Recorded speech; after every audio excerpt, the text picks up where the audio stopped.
Dans l'espace vectoriel R puissance R muni de sa structure canonique, les opérations habituelles, on va démontrer que l'ensemble des fonctions paires et l'ensemble des fonctions impaires sont supplémentaires d'AOE. Donc première étape, c'est de montrer que ce sont des sous-espaces vectoriels de E. Je vais le faire pour P et je le ferai pour Q. Donc P est inclus dans E, ça c'est la première étape. Deuxième étape, la fonction nulle est paire.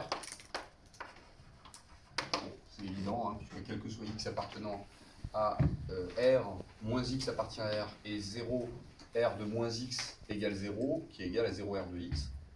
Donc la fonction est bien paire. Troisième étape, si je prends quoi? Voilà, deux fonctions, alors voilà, on va les appeler plutôt f et g, d'accord, comme des fonctions. Soit f et g appartenant à p, et puis lambda, un scalaire appartenant à R, puisqu'on est dans R puissance R, qui est un R espace vectoriel. Et montrons que lambda f plus g appartient à P.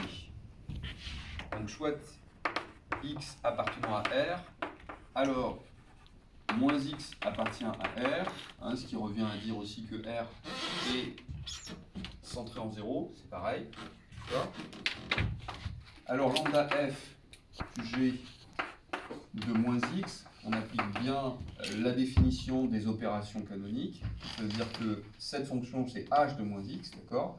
Eh bien par définition ça sera lambda fois f de x, donc pardon, lambda fois f de moins x plus g de moins x, d'accord? Ce qui fait lambda f de x plus g de x, car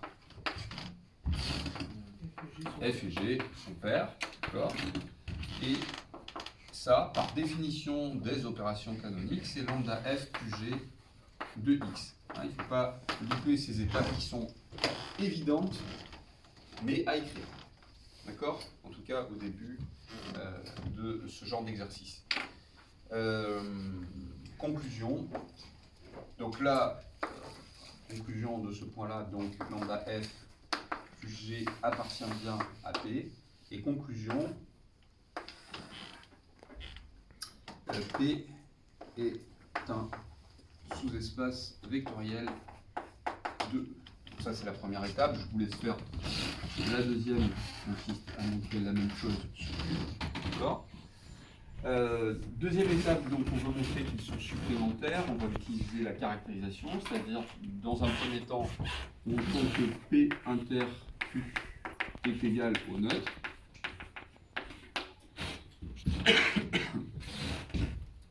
Il y a une inclusion qui est évidente, puisque P et Q étant des sous-espaces vectoriels, P inter Q est aussi un sous-espace vectoriel, donc contient le single vecteur de forme neutre. D'accord. Reste à montrer l'autre inclusion, c'est-à-dire soit f appartient à P inter Q, on montre que f égale l'application nulle. Donc f appartient à P, ça veut dire que quel que soit x appartenant à R, moins x appartient à R et f de moins x égale f de x, f appartient à Q, ça veut dire que quel que soit x appartenant à R, moins x appartient à R et f de moins x égale moins f de x. D'accord. Donc pour x appartenant à R, on a par exemple f de x qui est égal à f de moins x qui est égal à moins f de x.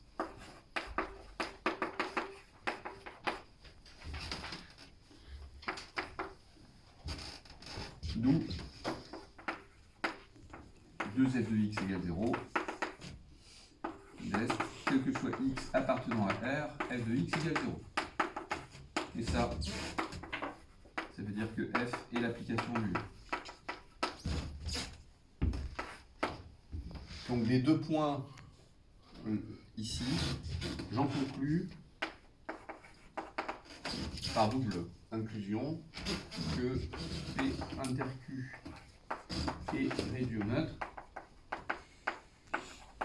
c'est-à-dire P et Q sont en somme directe. Attention, j'ai pas dit supplémentaire. Donc ça, c'est équivalent à écrire P et Q sont en somme directe. D'accord? Le deuxième point, qui est le plus intéressant, évidemment, c'est montrer que P plus Q égale E. La première conclusion, P plus Q inclus dans E est triviale, puisque P et Q sont des sous-espaces vectoriels, ils sont tous les deux inclus dans E, et donc leur somme aussi. Ça, on l'a vu en cours.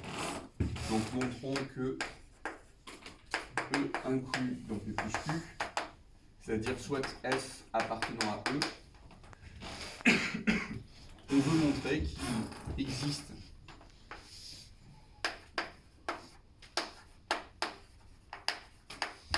F, alors on va prendre petit P appartenant à P et Q appartenant à Q, tel que F égale P plus Q. Bon, en fait, d'après ce qu'on a montré précédemment, on a l'unicité même de P et Q. Alors on procède, comme je vous l'ai dit, par analyse synthèse, et on va retrouver une petite astuce qu'on a déjà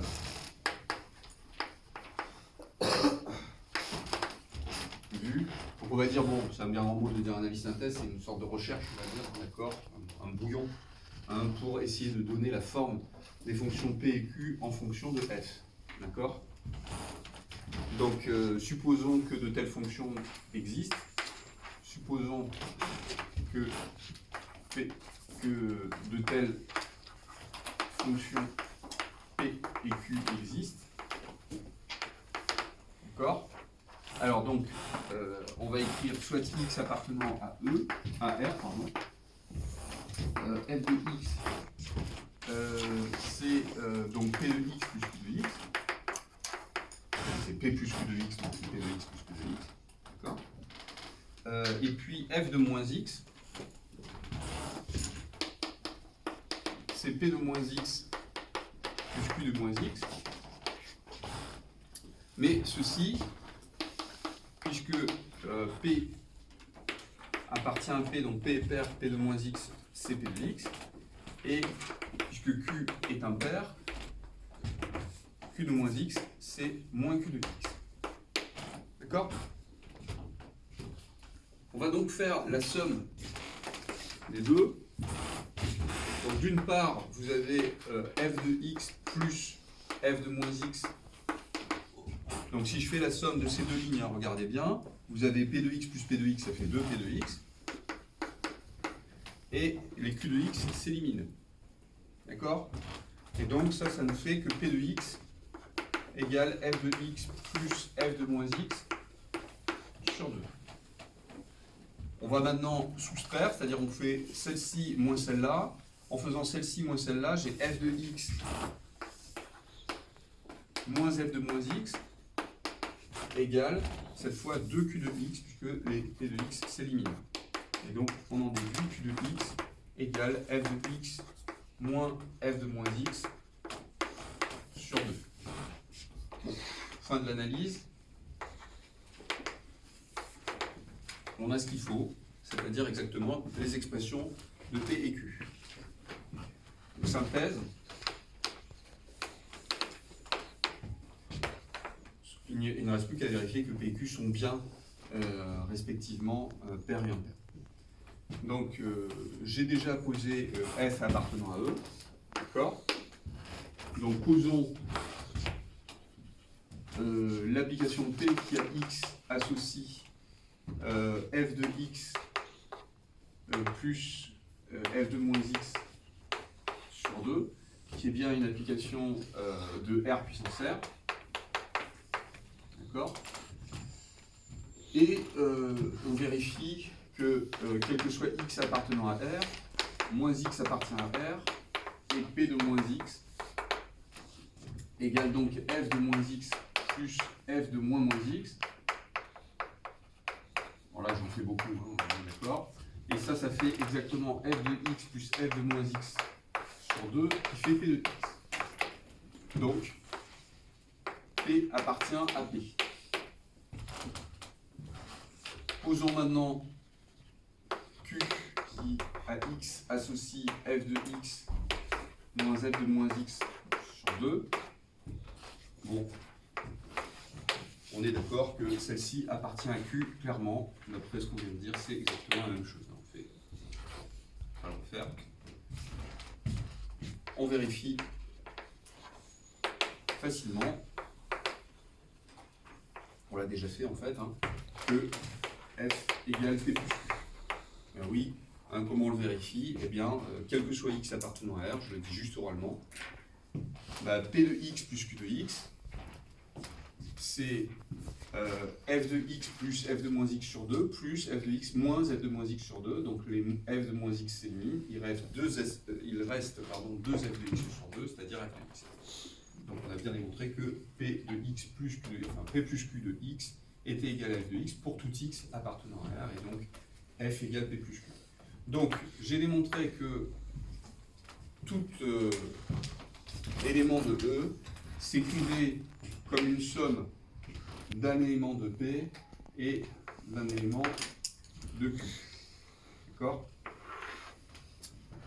Donc conclusion du point qui est là, hein, d'accord? On a bien E inclus dans P plus Q. Conclusion du point qui est là, on a P égale P plus Q pardon égale E. Et donc si ça c'est la conclusion 2 et ceci la conclusion 1, d'accord? La conclusion générale, c'est de dire donc P inter Q égale le neutre et P plus Q égale E implique E égale P plus Q en somme directe, d'accord? C'est-à-dire P et Q sont supplémentaires dans E.